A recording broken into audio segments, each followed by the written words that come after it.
Hello everyone. ఈ beautiful rose ఫ్లవర్‌ని ఈజీగా step by step ఎలా ప్రిపేర్ చేసుకోవాలి ఈ వీడియోలో నేను మీకు చూపిస్తాను. ముందుగా మీకు నచ్చిన ఒక కలర్ క్రేప్ పేపర్‌ని తీసుకోండి. తీసుకొని ఈ పేపర్ ఒక ఎడ్జ్‌లో 1 ఫోల్డ్ వేసుకోవాలి.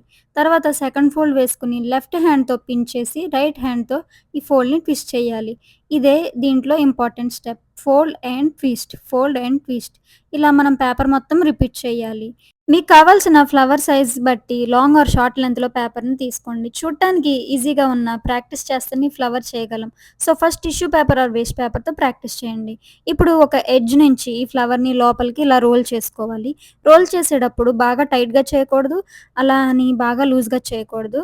సెక్యూర్‌గా రోల్ చేసుకోవాలి. అండ్ మధ్యలో మనం ఇలా పుష్ చేస్తే ఫ్లవర్ షేప్ అనేది మంచిగా కనిపిస్తుంది. ఇప్పుడు ఒక సైడ్ గమ్ ఆర్ పిన్‌తో దీన్ని మళ్ళీ సెక్యూర్ చేసుకుంటాము. ఇప్పుడు రోజ్ పార్ట్ అనేది మనకు ప్రిపేర్ అయిపోయింది. ఇప్పుడు స్టెమ్ కోసం ఒక స్టిక్ తీసుకొని గ్రీన్ కలర్ క్రేప్ పేపర్‌తో దాన్ని ఇలా ఫోల్డ్ చేసుకొని ఒక సైడ్ గమ్ అంటించుకోవాలి. ఇప్పుడు అదే గ్రీన్ కలర్ పేపర్ తీసుకొని 2 ఫోల్డ్స్ వేసుకొని లీఫ్ షేప్‌లో కట్ చేసుకొని ఓపెన్ చేస్తే 4 లీవ్స్ అనేవి ప్రిపేర్ అయిపోతాయి. ఇప్పుడు దీన్ని ఆ స్టిక్‌కి మనం అటాచ్ చేసుకోవాలి.